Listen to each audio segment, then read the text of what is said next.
जिजाऊ माहिल्या यथोर त्यांना विनम्र अभिवादन। आज या ठिकाणी महायुतीच्या अधिकृत उमेदवार सौ अर्चनाताई राणा जगजितसिंह पाटील यांच्या प्रचारार्थ कार्यकर्त्यांचा हा मेळावा या ठिकाणी आयोजित केलेला आहे। ही कुठली जाहीर सभा नाहीये, फक्त हे महायुतीचे कार्यकर्ते या ठिकाणी उपस्थित आहेत। कार्यकर्त्यांना मी आपल्याला सांगू इच्छितो, आज विचारपीठाच्या कार्यक्रमाचे अध्यक्ष महाराष्ट्र राज्याचे माजी मंत्री सन्माननीय बसवराजजी पाटील आहेत। त्याचबरोबर आपल्याला मार्गदर्शन करण्यासाठी या जिल्ह्याचे माजी खासदार मराठवाड्याचे शब्दप्रभू रवींद्रजी गायकवाड सर आहेत। त्याचबरोबर विचारपीठावर उपस्थित असलेले दोन आमच्या वरिष्ठ सभागृहाचे आमदार आहेत। त्याचबरोबर विचारपीठावर सर्व उपस्थित असलेले घटक पक्षाचे सर्व नेते मंडळी, या जाहीर कार्यक्रमात उपस्थित असलेले सर्व उमरगा आणि लोहारा तालुक्यातून घटक पक्षाचे सर्व पदाधिकारी आणि माझ्या माता भगिनी, मी तुम्हाला एक नम्रपणाची विनंती करणार आहे। बाकीचे काही वक्ते बोलले, आणखी काही वक्ते माझ्यापेक्षा सिनियर तुम्हाला मार्गदर्शन करणार आहेत। मी एवढंच एक सांगू इच्छितो, उदाहरण द्यायचं तर काही दिवसापूर्वी तिकीट देण्याच्या विषयी या तीन पक्षात थोडीशी चर्चा होत असताना आपल्या जिल्ह्याचे माजी खासदार हे सर्वाधिक श्रेष्ठ आहेत असं ते स्वतः सांगत होते। त्याचं कारण एक उदाहरण देऊ सांगतो तुम्हाला। शर्यत लागली होती, शर्यत लागली असताना शर्यतीच्या रणांगणात जर बघितलं तिथं रनर एकटाच रनर होता, अजून तारीख डिक्लेअर व्हायची होती, त्याची निवडणूक फॉर्म भरतात, त्याच्या आधी एकटा पळत सुटणार सांगत होता मीच पहिला मीच पहिला मीच पहिला आहे।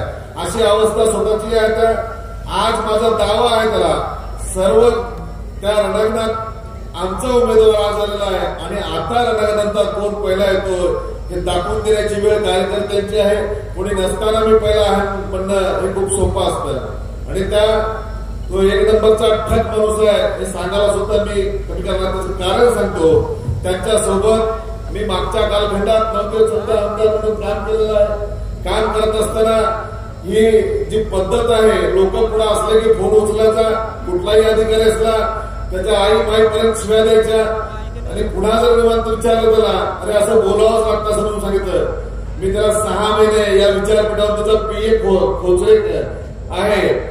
त्यांनी विचारावं स्वतः खासदारांनी सुद्धा सांगा, मी सांगितलं दादा तू माझा मित्र आहे म्हणून मी तुला सांगतो, या सभागृहाचा पुढच्या कालखंडात जर तुला सदस्य राहायचं असेल तर ही तुझी स्टाईल बदलून टाक, हे खोटं बोलायचं बदलून टाक आणि काहीतरी टिकावा करायचं बदलून टाक। काही सांगितलं की माझे मामा लोक करतात मला काय माहित नाही हे असं सांगायचं आणि मी त्याला सांगितलं होतं तू पुन्हा या सभागृहाचा सदस्य नाहीस आणि तो नंतरच्या कालखंडात त्या सभागृहाचा सदस्य होऊ शकला नाही।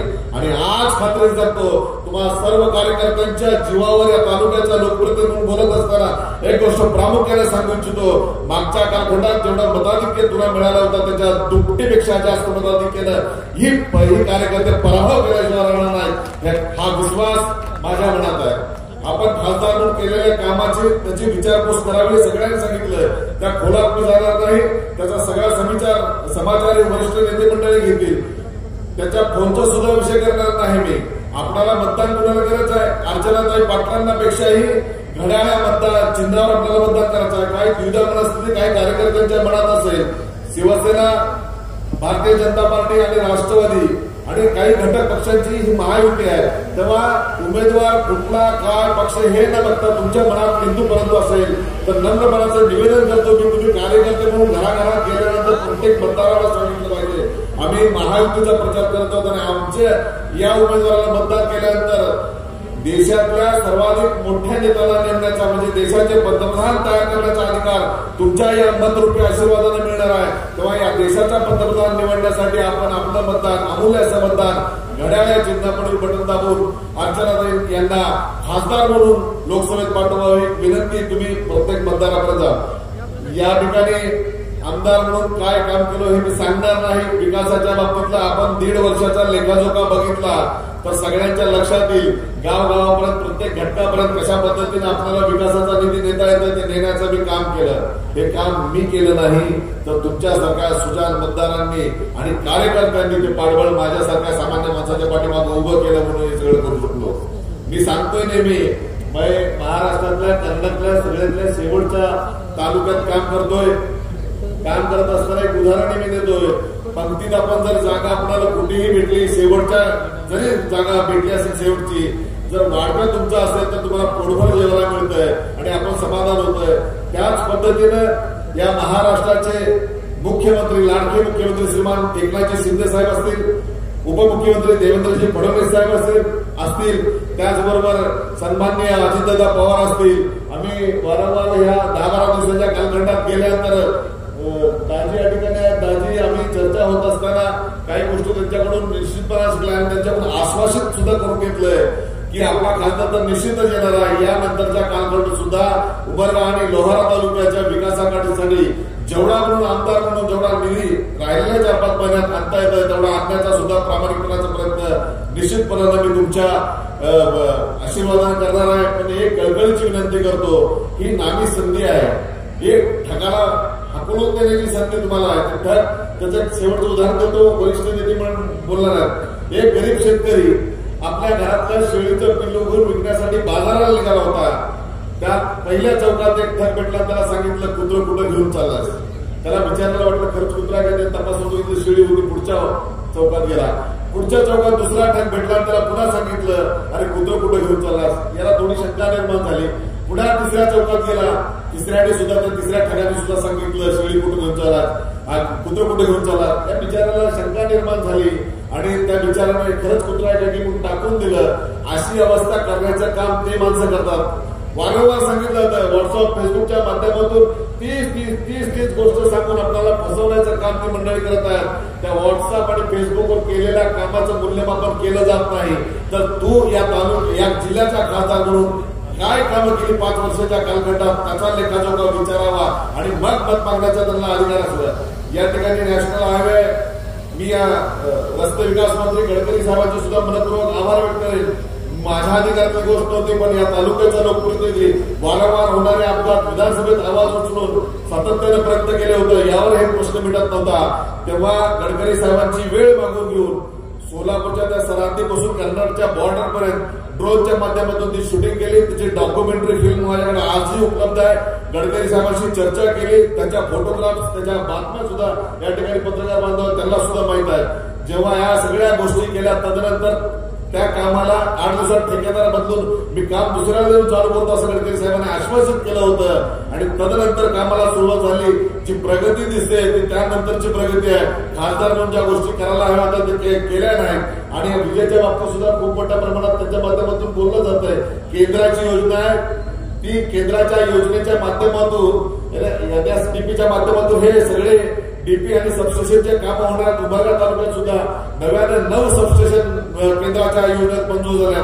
थोड्या दिवसात ह्या आचारसंहिता झाल्यानंतर त्याही कामाला सुरुवात होणार आहे. तेव्हा या विकासाच्या कामाला आपण कधीच कमी पडणार नाही.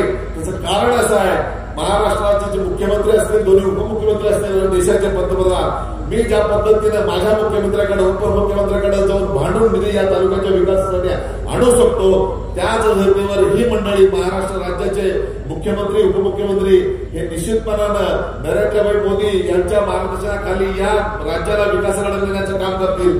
त्यातलं एक छोटंसं उदाहरण देणार आहे. मागच्याच 4-5 महिन्यापूर्वी आपल्याला उजनीचं 60 TMC पाणी मंजूर झालं होतं. तर टेंडरचा विषय होता. 572 कोटीचं टेंडर त्या ठिकाणी झालेलं आहे. आपण 6व्या फेजमध्ये आहोत. आपल्या कराडीच्या पाठीच्या शेवटच्या डोंगरापर्यंत पाणी ते येणार आहे. तेव्हा ह्या केंद्राच्या माध्यमातून मिळणाऱ्या निधीतून ते पुढची कामं होणार. तेव्हा या सगळ्या शेतीच्या विकासासाठी लाईटच्या बाबतीतले आपले प्रश्न मिटवायचे असतील तर आपल्या विचाराचा खासदार लोकसभेत जाणं गरजेचं आहे. आणि अर्चनाताई पाटलांच्या माध्यमातून सर्वसामान्य घटकाची कामं, महिलांची कामं करण्याचं काम त्यांच्या माध्यमातून झालेलं आहे. जिल्हा परिषदच्या उपाध्यक्ष असताना या जिल्ह्याच्या बारीक गोष्टींचा बारकाईनं अभ्यास करून त्यांच्या माध्यमातून कामं झाले आहेत. तेव्हा त्यांचे हात आणि सर्वांचे हा विचार आपल्याला बळकट करण्यासाठी त्यांना खंबीरपणानं लोकसभेत पाठवण्याचं काम आपण कार्यकर्ते म्हणून आपल्याला करायचं आहे. तेव्हा येणारा काळ थोडा आहे. तेव्हा या फसवणाऱ्यापासून दूर होऊन आपले विचार केंद्राच्या आणि राज्याच्या झालेल्या विकासाच्या सगळ्या योजना सर्वसामान्य माणसाच्या घटकापर्यंत नेऊन त्याच्या दारापर्यंत आपण पोहोचवावं. भविष्य काळात ज्या योजना आपण करणार आहोत त्याही सांगाव्यात. आणि आपला जो अजेंडा आहे त्या अजेंड्याच्या माध्यमातून घराघरात पोहोचवून आपण प्रत्येक घरातलं सर्वांचं मत कशा पद्धतीने घड्याळ या चिन्हापुढील बटन दाबून मिळेल यासाठीच प्रयत्न करावेत हीच कार्यकर्त्यांना कळकळीची विनंती करतो आणि सर्वांचे उपस्थित राहिल्यांचे सगळ्यांचे मनपूर्वक ऋण व्यक्त होतो. विचारपीठावर उपस्थितांचे तुम्हाला मार्गदर्शन ऐकायचं असल्या कारणाने मी तुमच्यातला आहे. उपस्थितांपैकी कुणाचा जरी लहान भाऊ कुणाचा जरी मोठा भाऊ या नात्याने मी आजपर्यंत या तालुक्यात वागत आलोय. भविष्यात हीच नाती जोपासावं आपण या तालुक्याला विकासाकडे नेण्याचं काम निश्चितपणे करू आणि त्यासाठी बळ देण्याचं काम तुम्ही तुमच्या माध्यमातून येणाऱ्या 7 मे या रोजी घड्याळ या चिन्हापुढील बटन दाबून आपण भरघोस मताने अर्चनाताईंना निवडून द्यावं हीच पुन्हा पुन्हा एक बार विनंती करतो. आपण नंतरच्या कालखंडात भेटत राहू. तुमच्या मनात काही शंका कुशंका असतील तर त्या निश्चितपणे आपण सांगा. आपण चर्चा करून तेही मार्गी लावू एवढंच आश्वासित करतो आणि या तालुक्याच्या लोकप्रतिनिधींना सर्व विचारपीठावरील सन्मान्यांचे सुद्धा ऋण व्यक्त करून मी माझ्या वाणीला पूर्णविराम देतो. जय हिंद, जय महाराष्ट्र. सर्व कार्यकर्त्यांचा मेळावा इथे संपन्न होत आहे. या कार्यक्रमाचे अध्यक्ष आदरणीय बसवराजजी पाटील साहेब, आपल्या सर्वांचे मार्गदर्शक आदरणीय रवींद्रजी गायकवाड सर, ज्यांनी आताच आपल्याला संबोधित केलं, ते आपले लोकप्रिय आमदार ज्ञानराजजी चौगुले साहेब, उपस्थित असलेले विक्रमजी काळे साहेब, सतीशजी चव्हाण साहेब, उपस्थित सर्वच नेतेगण, सुरेशदाजी, संताजी, जितेंद्र शिंदे साहेब, व्यासपीठावरील सर्वच आदरणीय नेतेगण, समोर बसलेले सर्व आदरणीय नेतेगण, आदरणीय वडीलधारी बंधू भगिनी आणि माझ्या युवक मित्रांनो, 7 मेला मतदान आहे. पुढचे 5 वर्ष आपला खासदार कोण असावा, आपलं प्रतिनिधित्व लोकसभेमध्ये कोणी करायचं, या बाबतीमध्ये आपल्या लोकसभेतल्या जनतेने मतदारांनी निर्णय घ्यायचा आहे. आणि कार्यकर्ते म्हणून, नेते म्हणून योग्य निर्णय घेण्याच्यासाठी आपण सर्वांनी त्यांना दिशा द्यायची, सहकार्य करायचे, वास्तव त्यांच्या समोर मांडायचे. कार्यकर्ता म्हणून आपली पहिली जबाबदारी ही आहे की जनतेमध्ये गेल्यानंतर खासदाराचं काम काय आहे हे आपण थोडं समजून सांगण्याची गरज आहे. लोकसभेमध्ये पाठवलेल्या प्रतिनिधीचं, खासदाराचं आपल्या मते काम काय असतं. सगळेजण थोडेसे लांब बसले त्यामुळे उत्तर तुम्ही द्या. जवळचं कोणाला माहितीये का खासदाराचं काय काम असतं? देश सेवा, बरोबर आहे. अजून काय काम असतं? खासदाराचं काम असतं आपल्या भागामध्ये मोठे केंद्रीय प्रकल्प आणणं. खासदाराचं काम असतं आपल्या विभागामध्ये, आपल्या मतदारसंघामध्ये मोठ्या प्रमाणामध्ये केंद्राचा निधी आणणं. खासदाराचं काम असतं आपल्या भागात एखादी अडचण असेल जी केंद्राशी संबंधित आहे तर त्या अडचणीचा पाठपुरावा करायचा आणि तो विषय मार्गी लावायचा. हे खऱ्या अर्थाने खासदाराचं काम असतं. यापैकी एकही काम गेल्या 5 वर्षात आपल्या भागात झालं का? ज्या गावात तुम्ही येता कार्यकर्ता म्हणून, नेता म्हणून, तुम्ही त्या गावामध्ये चर्चा घडवा.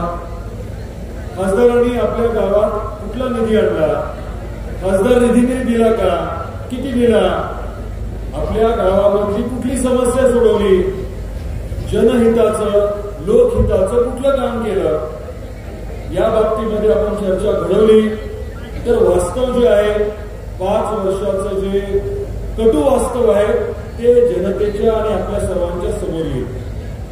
आता आपल्याला काय करायचंय तर आपल्याला महायुतीचा उमेदवार निवडून देऊन आपलं भविष्य, पुढच्या 5 वर्षाचं आपलं भविष्य जे आहे ते उज्ज्वल करायचंय.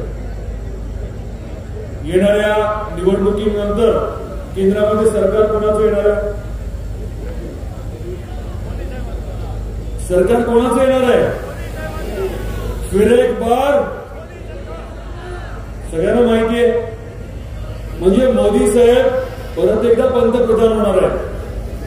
मोदी साहेबांच्या पाठीशी खंबीरपणे महायुती उभी आहे आणि महायुतीचा खासदार आपण मोदी साहेबांबरोबर जोडून दिला तर मग पुढचे 5 वर्ष आपल्या भागामध्ये जो आपल्याला मोठा नियोजनबद्ध विकास करायचा आहे ते काम जे ते सुकर होणार आहे.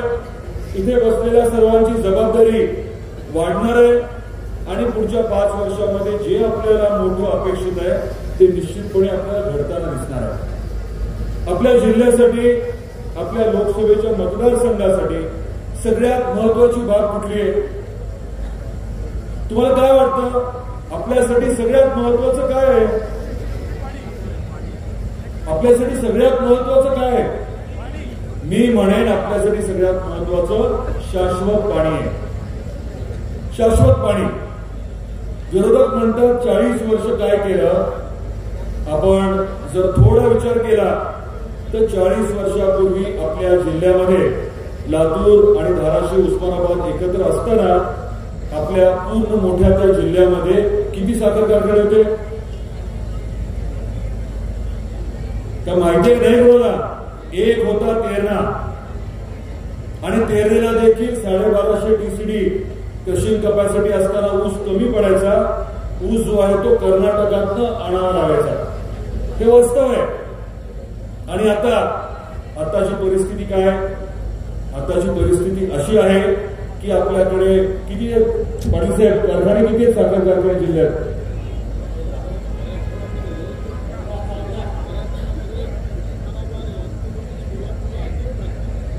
नाही, मी आपल्याला हे सांगेन की साखर कारखाने आणि गुळ पावडरचे उद्योग जर विचार केला आणि भौगोलिक क्षेत्राचा विचार केला तर देशात सगळ्यात जास्त कारखाने आपल्या धाराशिवमध्ये आहेत. कुठून आले कारखाने? ऊस उपलब्ध झाला म्हणून कारखाने आले. ऊस कुठून आला? पाणी उपलब्ध झालं म्हणून. आणि पाणी कुठं उपलब्ध झालं तर डॉक्टर पद्मसिंह पाटील साहेबांनी पाटबंधारे मंत्री म्हणून जे काम केलं त्याच्यामुळे हा कायापालट झाला. हजारो कोटी रुपये शेतकऱ्याच्या घरात आज जे येतात ते त्या झालेल्या कामाच्या मुळे होतात आणि त्या कामासाठी अनेकांनी सहकार्य केलं. हे देखील वास्तव आहे. आता आपल्याला शाश्वत पाण्याचा विषय पुढे न्यायचा आहे. 21 TMC पाण्याचा विषय तुम्हाला माहिती आहे. या बाबतीमध्ये निर्णय झाले होते. विलासरावजी देशमुख साहेब मुख्यमंत्री असताना डॉक्टर साहेब पाटबंधारे मंत्री होते आणि त्या कालावधीमध्ये काही निर्णय झाले परंतु प्रत्यक्षात ते 21 TMC पाणी अजून आपल्यापर्यंत आलेलं नाही. त्याच्यामध्ये बदल झाले. 23.66 TMC. ज्ञानराज चौगुले साहेब, बसवराज पाटील साहेब सगळ्यांना या विषयाची कल्पना आहे. मग सतीश चव्हाण साहेब असतील, विक्रम काळे साहेब असतील, या विषयाच्या बाबतीमध्ये आपल्या जिल्ह्यातले सर्वजण अगदी रवी सर देखील सर्वजण प्रचंड आग्रही राहिले आणि या बाबतीमध्ये खऱ्या अर्थाने काम सुरू झालं ते आपलं महायुती सरकार आल्यानंतर 11,500 कोटी रुपयाची सुप्रमा मंजूर झाली. टप्प्याटप्प्याने ते पाणी येईल आणि आपल्या पूर्ण जिल्ह्यामध्ये 8ही तालुक्यामध्ये ते पाणी येणार आहे. येणाऱ्या जून-जुलैमध्ये हे पाणी तुळजापूरला येईल. लवकरच पुढे पाईपलाईनचं काम होणार आहे. मग पुढे ते उमरवेला येणार आहे, लोहाऱ्याला येणार आहे आणि पलीकडच्या टप्प्यामधनं भूमपरंडा वाशीच्या बरोबरीने कळंब आणि धाराशिवला देखील येणार आहे. हे पाणी आलं निश्चितपणे 1 लाख हेक्टरच्या आसपास क्षेत्र सिंचनाखाली येणार आहे. शाश्वत पाणी आपल्याला मिळणार आहे. पण एवढं करून महायुती सरकार थांबणार नाहीये. 1 महिन्यापूर्वी देवेंद्रजी फडणवीस साहेबांनी एक विषय पुढे घ्यायचं ठरवलं. सांगली आणि कोल्हापूरला पुराचं जे पाणी आहे आपण टीव्हीवरती बघितलं असेल, दरवर्ष 2 वर्षाला प्रचंड पूर येतो, प्रचंड हानी होते. तर ते पाणी 100 किलोमीटरचा बोगदा करून आपल्या भागामध्ये आणण्याचा निर्णय झालाय. जागतिक बँकेचे लोक आले होते आणि आता त्याचा अहवाल बनवण्याची प्रक्रिया चालू आहे. काही हजार कोटी 10,000 कोटीच्या वर जवळजवळ 20-30 हजार कोटीचा जो प्रकल्प आहे, वॉटर ग्रेडचा प्रकल्प आहे. म्हणजे दुष्काळी परिस्थिती असली तरी प्यायला पाणी मिळावं, शाश्वत पाणी मिळावं यासाठी आपण प्रचंड मोठा महत्वाकांक्षी विषय हाती घेतोय आणि महायुती सरकारच्या माध्यमातून मोदी साहेबांच्या आशीर्वादाने केंद्र सरकारच्या मदतीने आपल्या जिल्ह्याचा आपण कायापालट जो आहे या बाबतीत करण्याचा निर्धार केलाय. तुमची मदत महायुतीचे नेते आणि कार्यकर्ते म्हणून तुमची या कार्यासाठी मदत ही लागणार आहे की आपला महायुतीचा खासदार तुम्ही विक्रमी मताधिक्याने निवडून द्यायला हवा. दुसरं आपल्याला काय करायचंय? आपल्याला दुसरं हे करायचंय की आदरणीय मोदी साहेबांनी 10 वर्षात आपल्या देशाची अर्थव्यवस्था बदलून टाकली. आज जो प्रचंड निधी प्रत्येक मतदारसंघामध्ये आपण आणू शकतोय त्याचं कारण असं आहे की आपल्या देशाची अर्थव्यवस्था जागतिक स्तरावरती 11व्या स्थानावर 5व्या स्थानावर मोदी साहेबांनी गेल्या 10 वर्षात आणली आणि पुढच्या 5 वर्षात अजून 2 टप्पे पुढे जाऊन 3ऱ्या स्थानावरती नेण्याचं त्यांनी ठरवलंय. आपला दुसरा हेतू जो आहे तो औद्योगिकरणाचा आहे. आपल्या जिल्ह्यामध्ये जगातली पहिली टेक्निकल टेक्सटाईल पार्क ही MIDCच्या माध्यमातून उभी होतीये. पहिलं 125 कोटीचं टेंडर अंतिम टप्प्यामध्ये आहे. कौडगावला साधारण 500 एकरवरती ही टेक्निकल टेक्सटाईल पार्क येते, ज्याच्यामध्ये किमान 10,000 आपल्या मुलांना मुलींना रोजगाराची संधी उपलब्ध होणार आहे. आपल्या उमरग्यामध्ये रवी सरांच्या बसवराज पाटील सरांच्या माध्यमातून त्यांच्या मार्गदर्शनाखाली आपली MIDC अजून व्यापक आपण करणार आहोत. चौगुले साहेबांनी त्याच्यासाठी पुढाकार देखील घेतलाय आणि इतर तालुक्यांमध्ये देखील अगदी तामळवाडीला सोलापूरच्या जवळ 350 एकरची आपण MIDC करतोय, वाशीला करतोय, भूम पराठा वाशीत करतोय आणि या भागामध्ये केंद्र सरकारच्या मदतीने मोठे उद्योग आणि मोठी रोजगार निर्मिती करण्याचं आपलं उद्दिष्ट आहे. हे महत्वाचं काम आहे आणि हे काम करायचं म्हटलं या पद्धतीने आपल्या जिल्ह्यामध्ये कायापालट करायचं म्हटलं तर केंद्र सरकारची पूर्ण ताकद आपल्या पाठीशी लागते. तिसरा मुद्दा आपण हाती घेतलाय तो म्हणजे पर्यटनाच्या बाबतीमध्ये. धार्मिक पर्यटन असेल, नळदुर्गसारख्या किल्ल्याच्या ठिकाणचं पर्यटन असेल, वेगवेगळे जे आपल्या भागामध्ये नैसर्गिक पर्यटन स्थळ आहेत त्याचा विकास करण्याचा विषय असेल. अगदी तुळजापूरला आपल्या महायुती सरकारने 1300 कोटी रुपये देण्याचं मंत्रिमंडळामध्ये मान्य केले. अयोध्येला जे घडलेलं आपण बघितलं, वाराणसीला जे आपण बघितलं, उज्जैनला जे आपण बघितलं ते आता आपल्या जिल्ह्यामध्ये देखील होणार आहे. प्रचंड प्रमाणामध्ये भाविक येणार आहेत. त्या भाविकांच्या माध्यमातून अर्थव्यवस्था बदलणार आहे आणि हे मोठे विषय, हे महत्वाचे विषय मार्गी लावण्यासाठी आपल्याला ताकदीने महायुती म्हणून एकत्रित काम करण्याची गरज आहे. आपण गाफील राहून चालणार नाही. ही निवडणूक अतिशय महत्वाची आहे, आपल्यापैकी प्रत्येकासाठी अतिशय महत्वाची आहे. पुढचे 5 वर्ष मोदी साहेबांबरोबर विकसित भारत होत असताना आपला पूर्ण भाग विकसित करण्याची सुवर्ण संधी आपल्याला उपलब्ध झालेली आहे. मोदी साहेब 2014ला तुळजापूरला आले होते. आपल्यापैकी काही लोकांनी ती सभा कदाचित त्याला उपस्थिती आपली झाली असेल, राहिली असेल. मोदी साहेबांनी तुळजापूरला विधानसभेच्या निवडणुकीच्या भाषणात आई तुळजाभवानीच्या तुळजापूरचा उल्लेख केला. काय म्हटले मोदी साहेब म्हटले की हे तीर्थक्षेत्र आपल्याला विकसित करायचंय. रेल्वेच्या नकाशावरती तुळजापूर आपण निश्चितपणे आणू. इथे एकदा भाविक यायला लागले मोठ्या संख्येने की इथली अर्थव्यवस्था बदलेल. इथल्या भागातल्या लोकांना प्रचंड अर्थकारणाच्या माध्यमातून वृद्धिंगत झालेल्या अर्थकारणाच्या माध्यमातून प्रचंड चालना मिळेल. मी हे करणार म्हटले. 2019 मध्ये त्यांनी त्याचं भूमिपूजन केलं. नंतर ठाकरे सरकार आल्यानंतर वारंवार मी विनंती करत राहिलो, आई तुळजाभवानीचं तुळजापूर, सोलापूर, तुळजापूर, धाराशिव रेल्वे मंजूर आहे.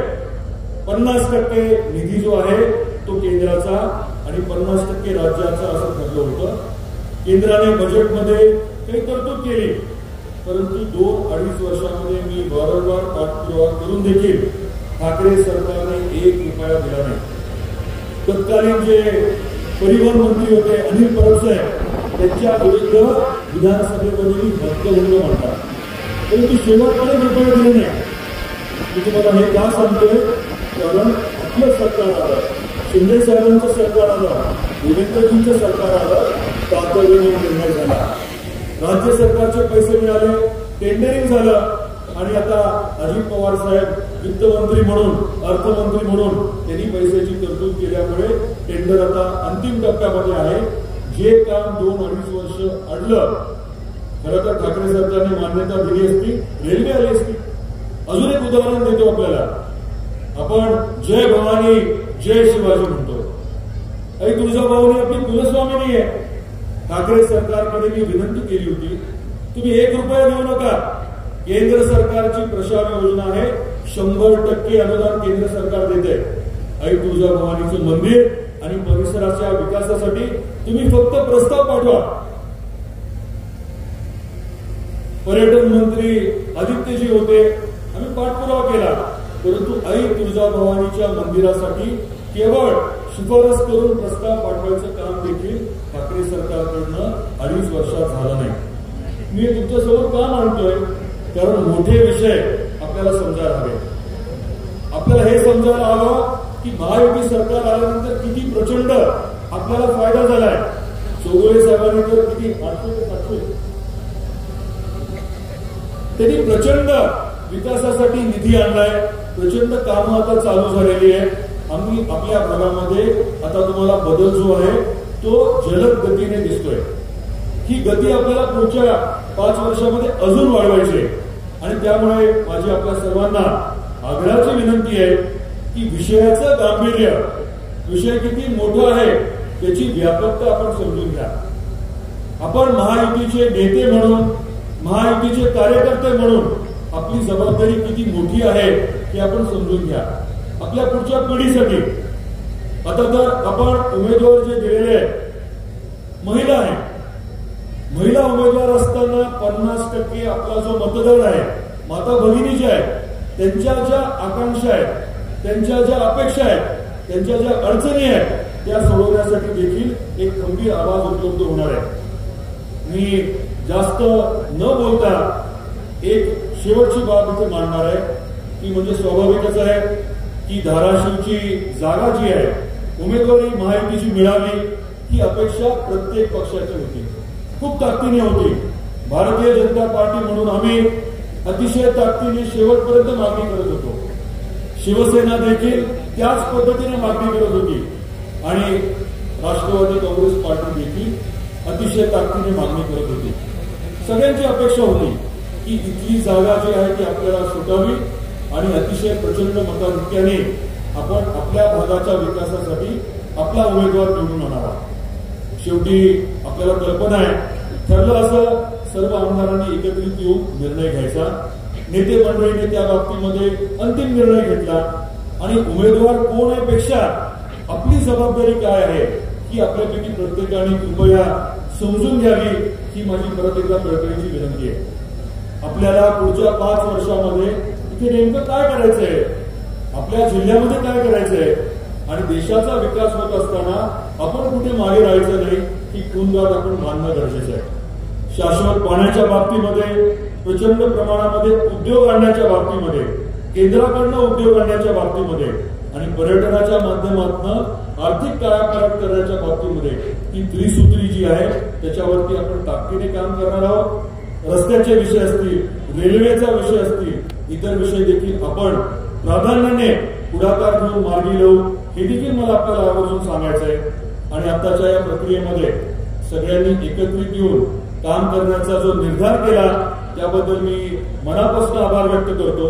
आणि केवळ आपण बोलून आता चालणार नाही, पुढचे 20-25 दिवस आपण लोकांपर्यंत जाऊन आपली भूमिका, महायुतीची भूमिका मोदी साहेबांसाठी आणि विकासासाठी आपण लढतोय. ही निवडणूक जी आहे ती छोट्या विषयांची नाहीये, आपल्या मधल्या कुठल्या विषयांची नाहीये.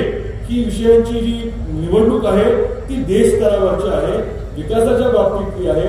राम मंदिरासारखा झालेला विषय, 370 सारखा विषय, सर्व लोकांना, सर्व जातीच्या धर्मांच्या लोकांना एकत्रित घेऊन पुढे जाण्याचा जो विषय चाललाय, मोदी साहेबांचा थेट लोकांपर्यंत मदत पोहोचवण्याचा जो विषय चाललाय तो अजून दृढ करण्यासाठी, मोदी साहेबांचे हात बळकट करण्यासाठी आणि स्वतःचा आपल्या भागाचा विकास करण्यासाठी आपण हा निर्णय घेतोय की लोकांपर्यंत आपण कृपया पोहोचवावं की आपल्या सर्वांना कळकळीची विनंती करतो। आज या कार्यक्रमासाठी आपण सर्वजण आवर्जून आला, आपण वेळ दिला त्याबद्दल मनापासून आभार व्यक्त करतो। आणि आता पीक विम्याच्या बाबतीत मी काही बोलायची गरज आहे का? मी एवढं सांगेन तुम्हाला की जे काही काम मी करतो प्रामाणिकपणे करतो, नियोजनबद्ध करतो, विचारपूर्वक करतो आणि मग एकदा कामाला लागल्यानंतर थांबत नाही। पीक विम्याच्या बाबतीमध्ये खरं तर खूप मर्यादित काही करता आलं असतं, परंतु शेतकऱ्याची अडचण जी आहे, शेतकऱ्याची अडचण जी आहे ती दुसरं कोण समजू शकतं? शेतकऱ्यालाच माहिती आहे। निसर्गावरती सर्व अवलंबून आहे। किती आपण मेहनत केली, किती पैसे आपण टाकले, तरी निसर्गाची अवकृपा झाल्यानंतर काय होतं हे शेतकऱ्यालाच माहिती आहे। आणि अशा परिस्थितीमध्ये जर बलाढ्य कंपन्या जर लूटमार करत असतील तर आपण गप्प बसू शकत नाही। तो देखील मुद्दा मला सांगायचा खरं तर कोर्टात जाण्याची वेळ का आली, कोर्टात जाण्याची वेळ का आली हे देखील मी आवर्जून आपल्या समोर मांडतो। त्याचं कारण असं होतं की आपल्या भागामध्ये प्रचंड जे नुकसान झालं होतं अवकाळी पावसामुळे, अतिवृष्टीमुळे, त्याच्यानंतर ठाकरे साहेब आणि इतर काही मोठे नेते आले, इथे येऊन दौरा करून गेले, परंतु पीक विम्याच्या बाबतीत अन्याय जेव्हा सुरू झाला मी वारंवार मागणी करत होतो की बैठक लावा, राज्य सरकारने बैठक लावावी, मंत्र्यांनी बैठक लावावी, मुख्यमंत्र्यांनी बैठक लावावी, परंतु शेवटपर्यंत साधी बैठक आपल्याला न्याय देण्यासाठी लावण्यात आली नाही। आणि त्यामुळे आपल्याला कोर्टात जावं लागलं। हायकोर्टात गेलो, सुप्रीम कोर्टात गेलो, अजूनही आपण 20 आणि 21 साठी हायकोर्टामध्ये भांडतोय। अजून आपले 550 कोटी रुपये हक्काचे घ्यायचे आणि ते मिळेपर्यंत आपण थांबणार नाही।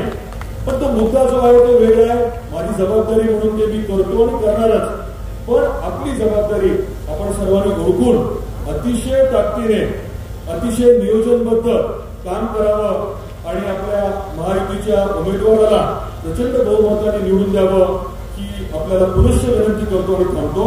जय हिंद, जय महाराष्ट्र। लोकसभेच्या या निवडणुकीच्या निमित्तानं आपल्या महायुतीचे अधिकृत उमेदवार सौ अर्चनाताई पाटील यांच्या प्रचारार्थ आजच्या या कार्यकर्त्याच्या मेळाव्यामध्ये उपस्थित माजी खासदार सन्माननीय रवींद्र गायकवाड साहेब, उपस्थित आमदार राणा पाटील साहेब, आमदार ज्ञानराज चौगुलेजी, आमदार सतीश चव्हाण साहेब, आमदार विक्रम काळे साहेब, सूरज चव्हाणजी, सुरेश बिराजदारजी, जिल्हा भाजपचे अध्यक्ष संताजीराव चालुक्य, मोहन पडोरे, जितेंद्र शिंदेजी, पद्माकर हराळकरजी, अभय चालुक्यजी, आपल्या सर्वांचे मार्गदर्शक डॉक्टर चंद्रकांत महाजनजी,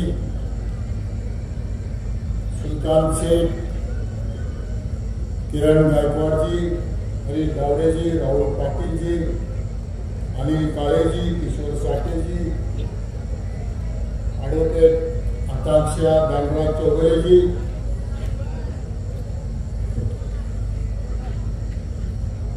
माननीय दिलीप भालेरावजी, प्रकाश अष्टेजी, जिल्हा परिषदेचे माजी सदस्य, दत्ताजीराव पाटील, संचालक DCC बँक, मदन पाटील, माजी सभापती पंचायत समिती उमरगा, किशन कांबळेजी, माजी सभापती जिल्हा परिषद उस्मानाबाद, सचिन पाटील, माजी सभापती पंचायत समिती, गोविंदराव पाटील, माजी उपसभापती, रशीद शेख, माजी नगराध्यक्ष,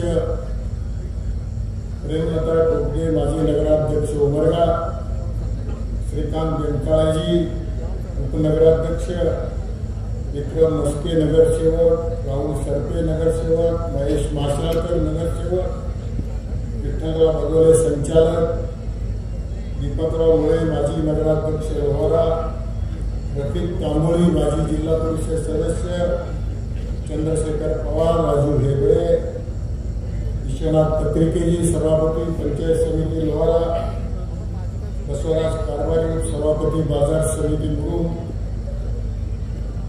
आळंगे संचालक कारखाना, विठ्ठल साई, संजय बिराजदार संचालक, प्रशांत काळे नगरसेवक लोहारा, सुरेश शेळके माजी नगरसेवक मुरुम, इब्राहिम नगर माजी नगरसेवक मुरुम, दिलीप कुंडुबळे, CL कांबळे माजी नगरसेवक, मासुलदार माजी उपाध्यक्ष, सालार कोतवाल नगरसेवक, शंभुलिंग पाटील नगरसेवक, हरी लोखंडे नगरसेवक लोहारा, केडी पाटील नगरसेवक लोहारा.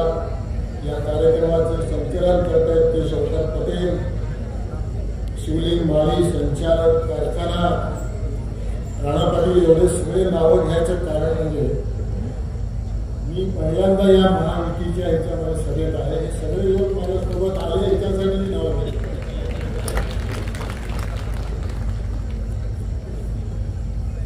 आणि म्हणून त्यांचं मनापासून या ठिकाणी मी स्वागत करतो आणि त्यांना अतिशय मनापासून धन्यवाद देतो. खरं म्हणजे आजचा हा मेळावा एक अतिशय आगळा वेगळा अतिशय सुंदर देखणा अशा प्रकारचा हा मेळावा आहे आणि आपण एक अतिशय महत्वाच्या विषयासाठी म्हणून आपण एकत्रित झालेलो आहोत. आपल्यासमोर एक फार मोठा विषय आहे की उद्या 7 मेला आपण या लोकसभेच्या निवडणुकीच्या निमित्तानं आपल्याला सामोरं जायचं. हे अतिशय महत्वाची निवडणूक आहे, देशाची निवडणूक आहे आणि या लोकसभेमध्ये त्या पार्लमेंटला एवढं मोठं महत्व आहे. तिथून या संपूर्ण देशाचा आपण कारभार पाहतो. अशा या लोकसभेची ही निवडणूक आहे आणि म्हणून या निवडणुकीला सामोरं जात असताना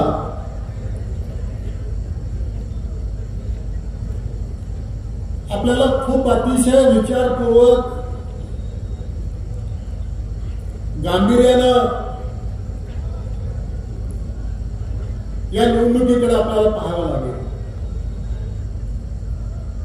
आपल्याला आपला लोकप्रतिनिधी या लोकसभेमध्ये आपल्याला पाठवायचे. लोकसभा म्हणजे आपण अनेक निवडणुकीला सामोरं जात असतो. कधी ग्रामपंचायत, कधी पंचायत समिती, कधी जिल्हा परिषद, कधी विधानसभा आणि या प्रत्येक निवडणुकीमध्ये वेगळे वेगळे विषय असतात आपल्यासमोर. परंतु आजच्या या निवडणुकीमध्ये मात्र आपल्यासमोर देशाचे प्रश्न आहेत, देशाचा विषय आहे आणि म्हणून या निवडणुकीमध्ये ज्यावेळेला आपण निर्णय घेतो त्यावेळेला देशाचे प्रश्न, देशासंबंधीचं नेतृत्व आणि देशाला तारणारा कोणता विचार आहे या सगळ्या गोष्टीचा विचार करून आपल्याला निर्णय घ्यावे लागतात. आणि मला खात्री आहे की आपण सर्व सुज्ञ आहात, आपण सर्व जाणकार आहात आणि निश्चितपणानं आजच्या या परिस्थितीमध्ये एक चांगला निर्णय आपण घेतल्याशिवाय राहणार नाही याची खात्री आम्हाला आमच्या सर्व व्यासपीठावरील सर्व मान्यवरांना या ठिकाणी वाटते.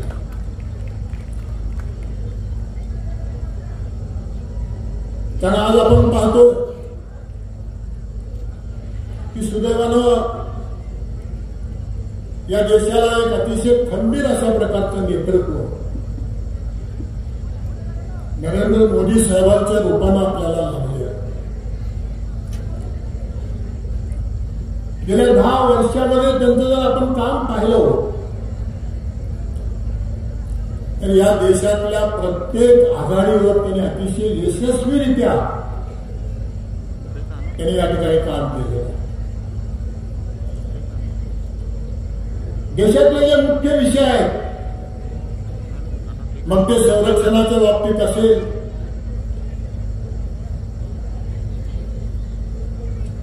आरोग्याच्या बाबतीत असेल, शिक्षणाच्या बाबतीत असेल, या देशाला आर्थिकदृष्ट्या सक्षम करण्याच्या बाबतीमध्ये असेल, किंवा परराष्ट्र नीती कशी असावं या संबंधीचं असेल, या सगळ्या प्रश्नावरती त्यांनी अतिशय 10 वर्षामध्ये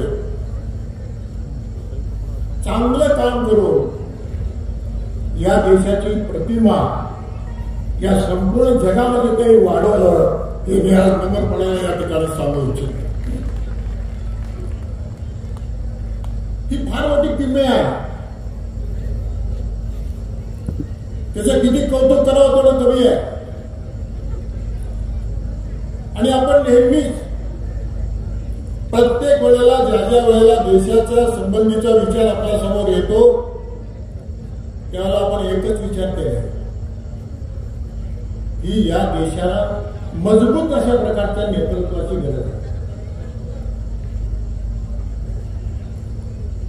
नेतृत्व मजबूत लाभल्याशिवाय देश सुरक्षित राहू शकत नाही.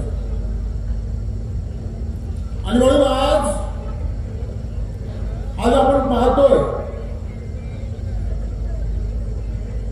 की आज देशाकडं कुणालाही वेड्या वाकड्या नजरेनं पाहता येत नाही, अशी परिस्थिती आपल्या देशामध्ये निर्माण आहे. की एवढं कणखर अशा प्रकारचं नेतृत्व. मला वाटतं परवाच रशिया आणि युक्रेनची लढाई झाली आणि मोदी साहेबांनी सांगितलं की आमच्या सर्व भारतीय नागरिक या देशामध्ये परत सुखरूप आले पाहिजे. आणि राणा पाटील साहेब काय झालं की जेवढे काही मुलं जे वैद्यकीय शिक्षणासाठी गेलेले होते ती सगळी मुलं आपल्या देशात परत सुरक्षित. एकाही मुलाला किंवा एकाही भारतीयाला कसल्याही प्रकारची अडचण त्या ठिकाणी आली. हे किती मोठं आव्हान आहे. हे किती मोठं नेतृत्वाचं परिणाम आहे.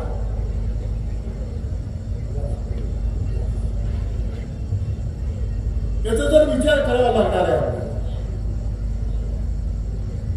अशा अनेक गोष्टी आहेत, अनेक प्रश्न आहेत. गेल्या 10 वर्षामध्ये आपण जर पाहिलं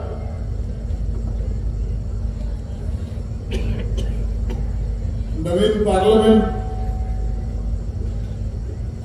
राणा पाटील साहेब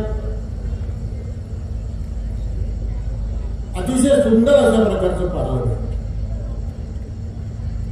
मला वाटतं त्या पार्लमेंटमध्ये अर्चनाताई जरूर जाणार हे मी आज निश्चितपणाने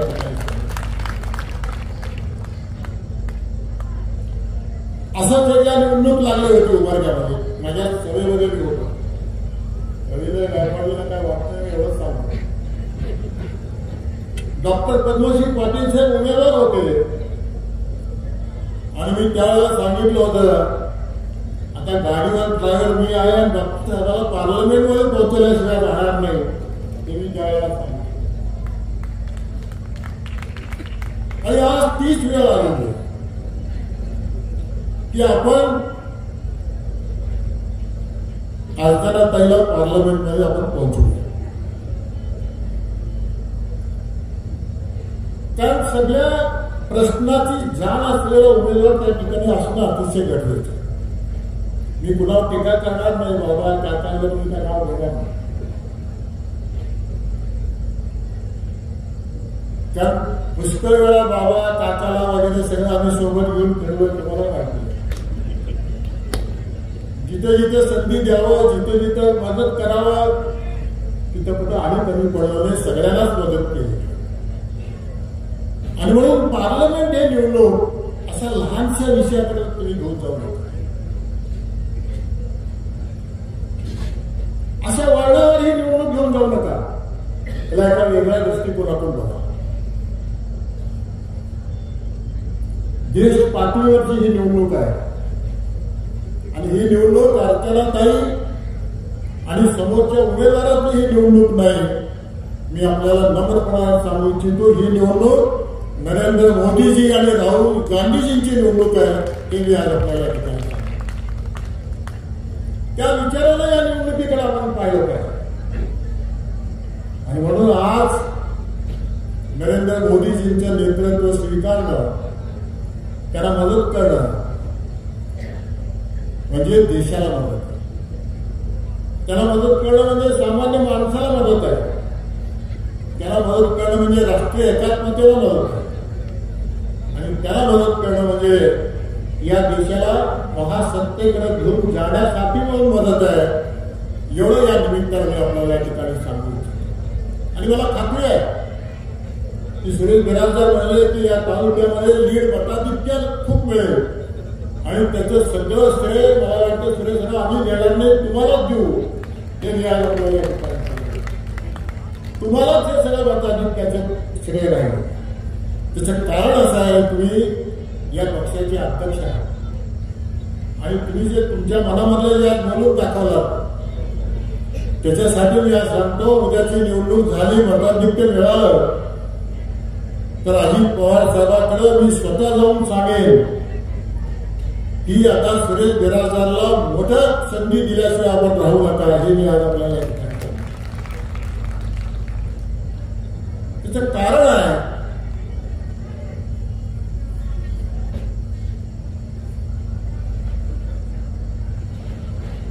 कार्यकर्त्याला संधी मिळाली पाहिजे. आणि सुरेश बिराजदार किती काम करतात तुम्हाला माहिती आहे. काय म्हणजे माझ्यापेक्षा तुम्हाला जास्त. आता जरी तुम्ही इकडे तिकडे असता तर रवी गायकवाड आमच्या आघाडीमध्ये बसवराज पाटील सुद्धा, बसवराज पाटील हे सगळे आमचे मित्रच आहेत. पण मी आज सांगतो, मी राजकारणापेक्षा या तालुक्यामध्ये समाजकारणाला अधिक महत्व आहे. राजकारण करू आणि जेवढं विधायक काम करता येईल तेवढं करण्याचा प्रयत्न प्रामाणिकपणाने आम्ही केला. त्याचं कारण असं आहे की ज्या वेळेला आपल्याला पदं मिळतात, संधी मिळते, त्यावेळेला त्या पदाला न्याय देणं, लोकांना न्याय देणं हे अतिशय महत्वाचं आहे. आणि म्हणून याही पुढच्या काळामध्ये मी एवढीच विनंती आपल्या सर्व कार्यकर्त्याला म्हणून मी करणार आहे की आता राजकारण नको, समाजकारण करूया. त्याच्याशिवाय आपला हा बॅकलॉग भरून निघणार नाही.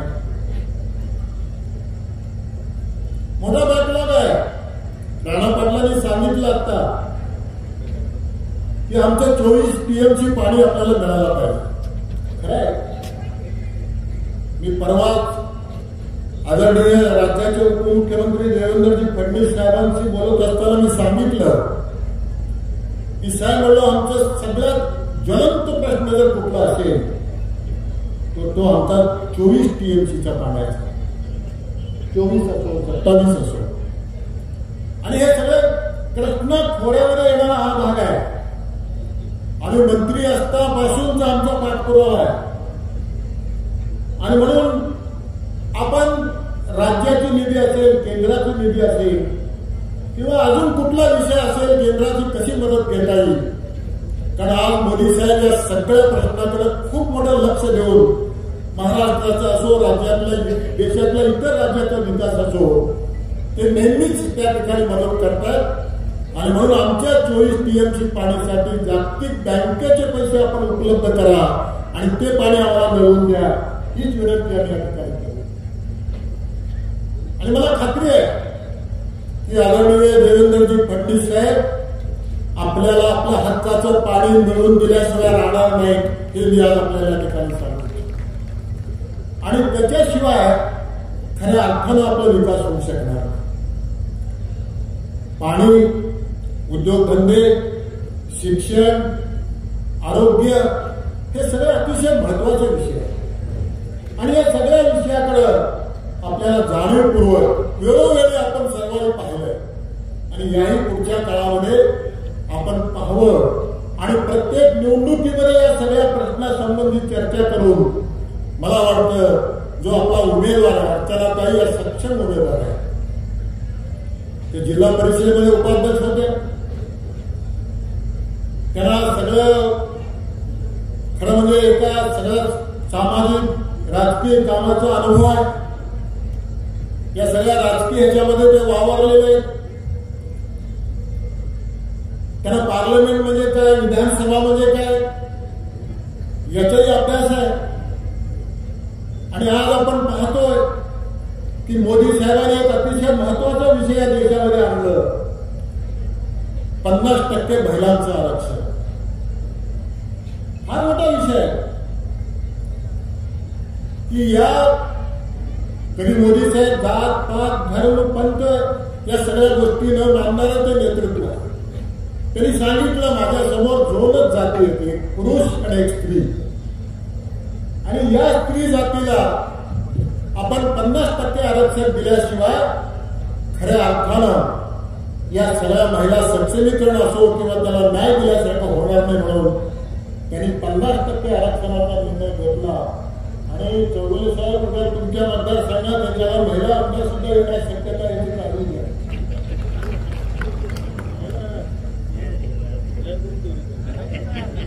तिची काळजी घ्या. परंतु त्याच्यामध्ये येणाऱ्या 2029 साली चौगुले साहेब घाबरायचं कारण नाही, मतदारसंघ सुद्धा वाढणार.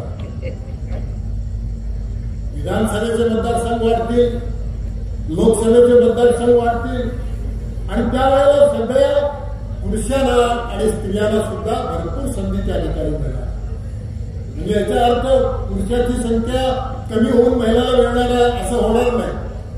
कारण काय जर कमी वाढलं गेलं त्याच्यामुळे सगळ्याला समान संधी मिळेल आणि म्हणून महिलालाही मिळणार आहे आणि पुरुषालाही मिळणार आहे. आणि विशेष करून महिलांचं आरक्षण 50%वर नेण्याचं मोठं धाडसाचं निर्णय आदरणीय नरेंद्र मोदी साहेबांनी केलं आणि म्हणून त्याला आपण धन्यवाद देऊया, आभार मानूया.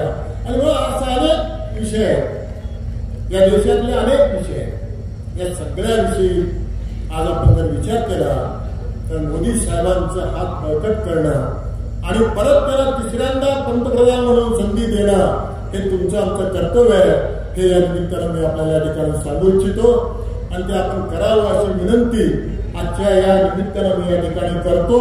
आणि राज्याचंही संबंधित चौगुले बोलले, शिंदे साहेबांबद्दल बोलले, अजित पवारांबद्दल बोलले, देवेंद्र फडणवीस साहेबांबद्दल मी बोलतोय. मी असं एक वेगळं समीकरण आणि वेगळं एक प्रकारचं चांगलं नेतृत्व या राज्याला या तिघांच्या रूपाने या ठिकाणी झालं. आणि म्हणून आज हे आघाडीचं सरकार एक चांगल्या पद्धतीचं काम या राज्यामध्ये ते करतायत आणि म्हणून त्यांना या निवडणुकीच्या निमित्तानं मदत करणं हे सुद्धा अतिशय महत्वाचं आहे. आणि त्याही निमित्तानं मी आपल्याला या ठिकाणी विनंती करणार आहे. आणि मला खात्री आहे की या तालुक्यातलं जे मताधिक्य आहे, मला सतीश चव्हाण आणि विक्रम काळेसाहेब 2 तास सांगत कॉलेजमध्ये बसला बघा इथून फार मताधिक्य मिळाला. मी त्यांना आजच सांगतो या ठिकाणी की मराठवाड्यामध्ये ज्या काही तालुक्यामध्ये जे मताधिक्य मिळणार आहे त्याच्यापेक्षा अधिक मताधिक्य उभारल्या तालुक्यामध्ये राहील हे मी या ठिकाणी सांगतो. परवा मी औषधाच्या सभेमध्ये सुद्धा हेच बोलतो, कारण औषध सुद्धा खूप चांगला तालुका आहे. मी नेहमीच सांगतो या तालुक्यात जन्मलो, तुम्ही मला मावशीचं प्रेम दिलं पण आईचं प्रेम औषध तालुक्यात काय एवढं प्रेम या दोन्ही तालुक्याने आमच्यावरती. आणि हे दोन्ही तालुके आज आपल्या समोर आहेत.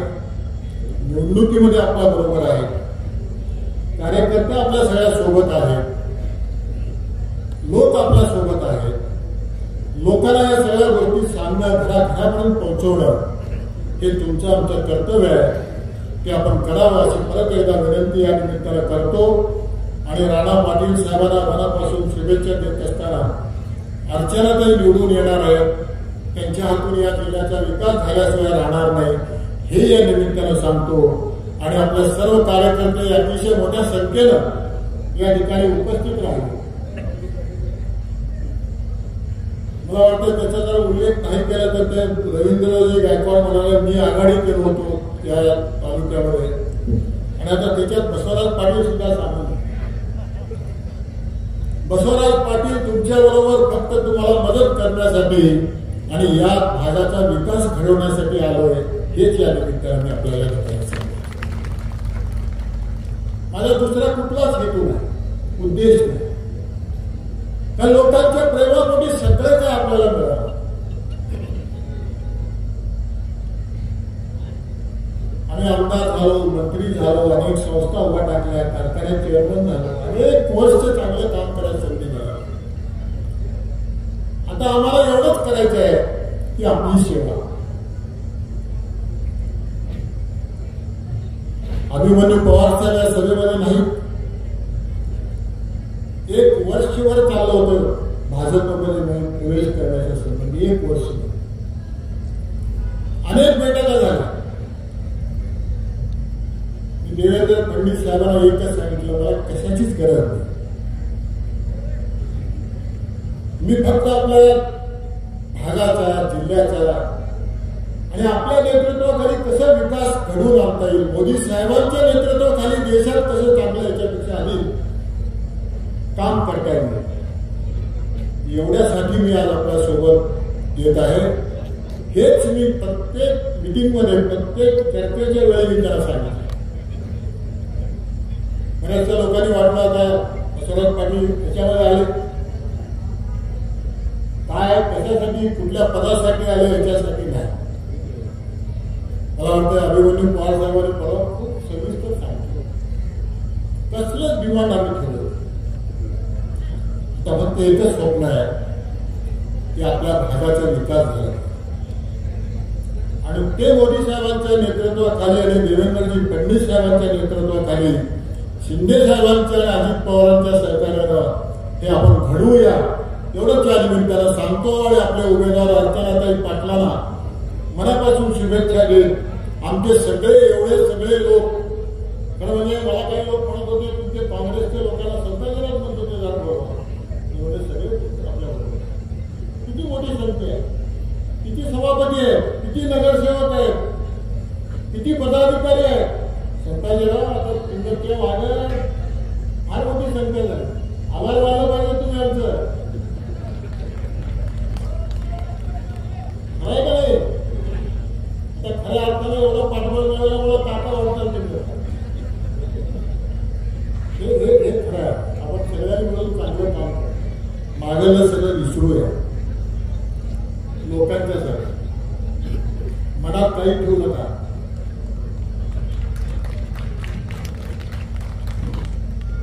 बरोबर कबुली साहेब, काळजी करू नका, तुम्हाला आम्ही आहोत तुमच्या भागात, काय काळजी करायची गरज नाही. कारण आम्ही शब्दाची माणसं, एकदा जर शब्द दिला तर तिसरी निवडणूक राणा पाटील साहेब तुम्हाला मदत करता लोकसभेला आणि परत जिल्हा परिषद भागतो आम्ही. पण आता एकत्र आलो, एक विचारानं राहणार, ताकदीने राहणार, मदत करणार, कारण प्रामाणिक हे आमच्यातलं हा मोठं आणि कधी कुणालाही दिसवलं नाही, कुणालाही विरोध केला नाही आजपर्यंत राजकीय जीवनामध्ये. प्रत्येकाला आमची मदत झालेली आणि म्हणून हीच परंपरा याही पुढच्या काळामध्ये आम्ही कायम ठेवणार हे सांगण्यासाठी बसवराज पाटील आज या व्यासपीठावर आले ते मी आपल्याला नम्रपणाने सांगतो. आणि म्हणून हा विकासाचा रथ आदरणीय नरेंद्र मोदी मोदी साहेबांच्या नेतृत्वाखाली, देवेंद्रजी फडणवीस साहेबांच्या नेतृत्वाखाली, मुख्यमंत्री शिंदेजी आणि अजित पवार साहेबांच्या नेतृत्वाखाली आपण हा विकासाचा रथ पुढे घेऊन जाऊया एवढंच सांगतो आणि मी माझी जागा घेतो. जय हिंद, जय महाराष्ट्र. श्रीमान सिद्धेश्वरजी माने एस के चेरे साहेब यांना पण मी विनंती करतो की आपण व्यासपीठावरती बसून घ्यायचंय. माझ्या व्यासपीठाच्या डाव्या बाजूला उभ्या असलेल्या सर्व कार्यकर्ता बंधूंना मी विनंती करतो की आपण कृपया समोर बसून घ्यायचंय. भारतीय जनता पार्टीचे तालुका अध्यक्ष, शिवसेनेचे तालुका प्रमुख, राष्ट्रवादीचे तालुका अध्यक्ष, आरपीआयचे तालुका अध्यक्ष, रासपचे तालुका अध्यक्ष, मनसेचे प्रमुख पदाधिकारी मान्यवर या पुष्पहारानंतर आदरणीय सुनीलजी साळुंके यांना विनंती करतो की यानंतर आपण लागणीच्या कार्यक्रमासाठी तयार व्हायचं आहे. सुनील या जिल्ह्याचं नेतृत्व करण्यासाठी जे मंडळी आज इथे उपस्थित आहे ती सर्व मंडळी आज स्टेजवर, प्रत्येकाने आपलं कर्तृत्व सिद्ध केलेलं आहे आणि अशा या नेत्याच्या माध्यमातून आपण इथं ऐकायला, आपले विचार ऐकायला, त्यांचे विचार निमित्ताने 6-7 महिन्यापूर्वी आदरणीय अजितदादा पवार साहेबांनी मला बोलून घेऊन सांगितलं की ही जागा राष्ट्रवादी काँग्रेसला मी सोडवून घेणार आहे आणि तुला तयारी कर. थोडंसं आम्ही घोषणा द्यायचे. भारत माता की जय, भारत माता की जय, महायुतीचा सर्व मान्यवरांचं या ठिकाणी मी शब्दसंधाने स्वागत करतो. आता मगाशी बोलत असताना आपण हे केलं, माता अर्चनाताईंना का प्रत्येक नागरिकाला आपल्या ज्या शासकीय योजना असतील त्यांचा निधी कसा उपलब्ध होईल आणि तो प्रत्येक वर्गाच्या प्रत्येक घटकाला कसा उपलब्ध होईल यासाठी त्यांनी झटक घेतली. सर्व नक्कीच प्रमुख मान्यवरांना विनंती करतो की आपण व्यासपीठावरती बसून घ्यायचंय आणि नक्कीच येणाऱ्या काळात आपण अर्चनाताईंना जर महायुतीच्या उमेदवार ज्या अर्चनाताई आहेत त्यांना निवडून दिलं, धाराशिवचं त्यांना धाराशिवचं त्यांना आपण खासदार केलं तर नक्कीच त्या आपल्या धाराशिवचा आलेख जो आहे